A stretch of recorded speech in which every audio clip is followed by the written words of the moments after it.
Jumpa lagi kita di dunia spektral. Kali ini kita akan mengenal peralatan yang namanya adalah spektroradiometer. Ya, alat ini adalah gunanya untuk mengukur, salah satunya adalah mengukur nilai reflektan dari suatu objek. Ya, nilai reflektan itu adalah cahaya yang memantul pada objek tersebut. Ya. Nah, di sini kita mengenal namanya spektrum elektromagnetik. Nah, ini harus kita pahami dulu, di mana pada gelombang elektromagnetik itu ada bagian yang namanya spektrum, di mana dia mempunyai panjang gelombang sendiri-sendiri pada setiap bagiannya, ya. Pada setiap bagian itu dia mempunyai panjang gelombang masing-masing. Artinya pergerakan X-nya itu dia setiap bergerak nilai X-nya atau nilai panjang gelombangnya, dia mempunyai nilai yang berbeda, nilai reflektan yang akan berbeda. Oke, selanjutnya adalah spektroradiometer itu apa sih? Nah, spektroradiometer itu ada kata spektrometernya. Gunanya apa? Dia gunanya adalah untuk merekam cahaya. Caranya adalah sama seperti kamera kita mengambil foto gitu ya. Jadi kita pakai kamera atau pakai handphone misalkan, kita ngambil jetrek.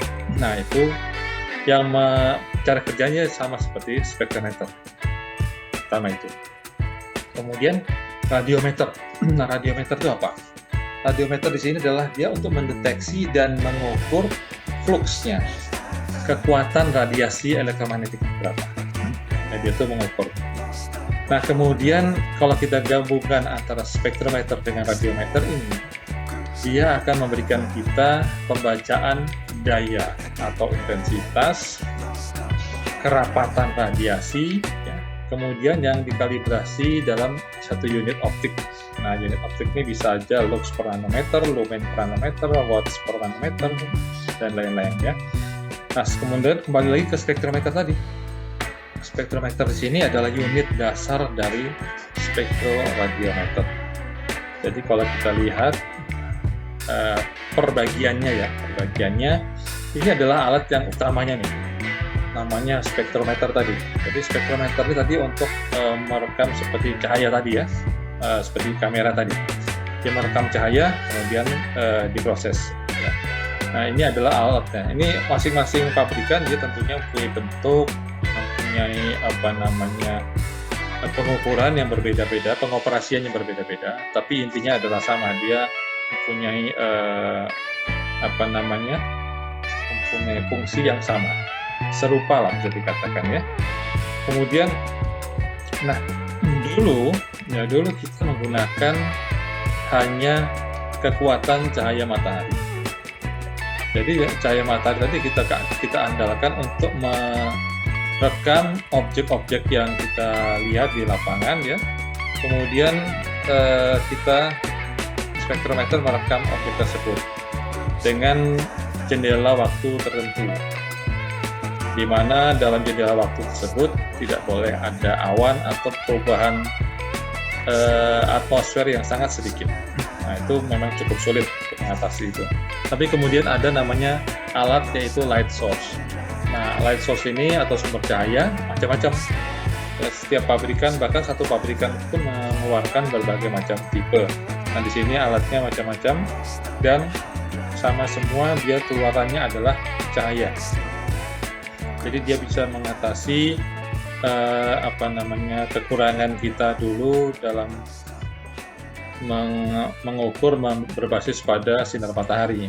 Ya, kalau misalkan cuaca buruk atau kemudian kondisi atmosfer yang tidak baik, itu makanya bisa kita atasi dengan light source ini. Artinya cahaya matahari tadi kita digantikan dengan light source ini.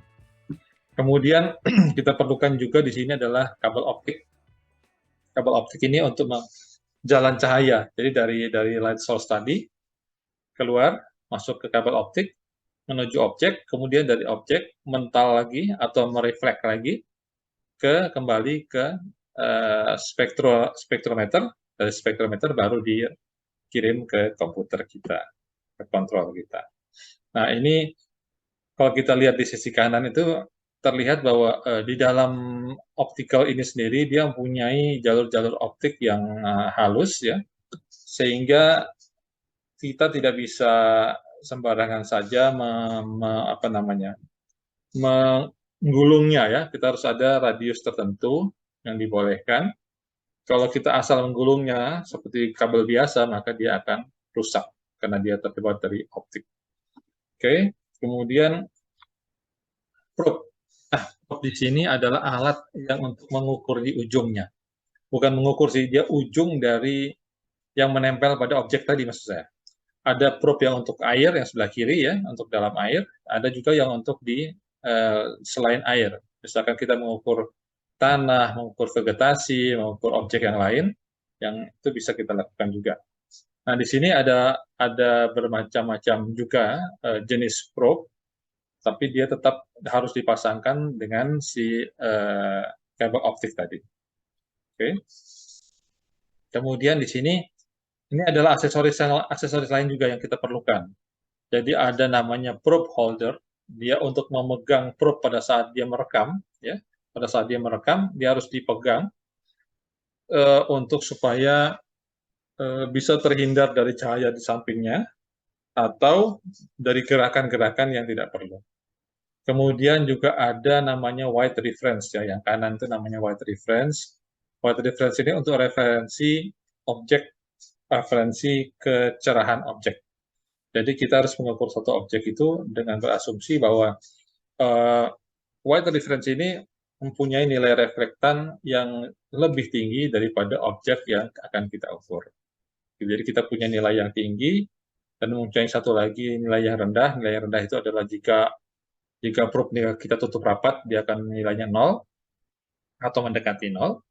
Kemudian kita punya tinggi, punya rendah. Nah, dengan batasan tersebut kita bisa mengukur satu objek. Ya. Kemudian ini adalah konfigurasinya. Di konfigurasi di mana light source ada, dia menembakkan cahaya di sana, kemudian dia akan diterima oleh optical cable, menyalurkannya ke objek melalui probe di ujungnya. Probe-nya di dalam probe-nya ada holdernya. Cahaya tadi mental mengenai objek, kemudian membalik ya, reflektans tadi, dia masuk ke dalam spektrometer. Dari spektrometer kemudian dilakukan proses grating, ya, kemudian dioper ke komputer dalam bentuk digital. Apakah grating itu? Nah, grating itu dia bisa dikatakan pemilahan cahaya.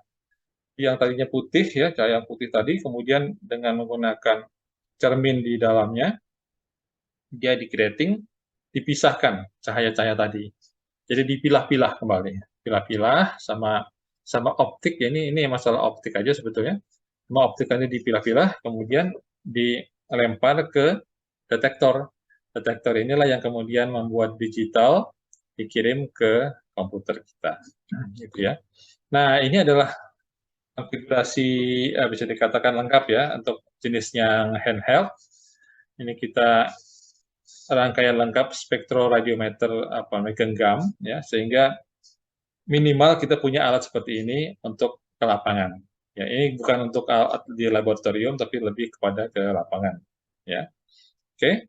Hasilnya itu apa sih? Hasilnya adalah ini nantinya. Nah, jadi kita sebetulnya mengarah kemari dengan memfokus pada misalkan objek kita vegetasi. Maka grafik ini adalah grafik standar bahwa vegetasi itu adalah seperti grafik yang berwarna hijau. Serupa ya, tidak sama persis, tapi dia serupa seperti itu. Vegetasi dimanapun, ya, di seluruh dunia. Kemudian jika objek kita adalah tanah, maka dia grafiknya akan seperti yang warna merah. Kemudian jika air ada yang biru, atau jika dia merupakan mineral, batu-batuan gitu, dia akan berwarna yang seperti berwarna hitam di sana.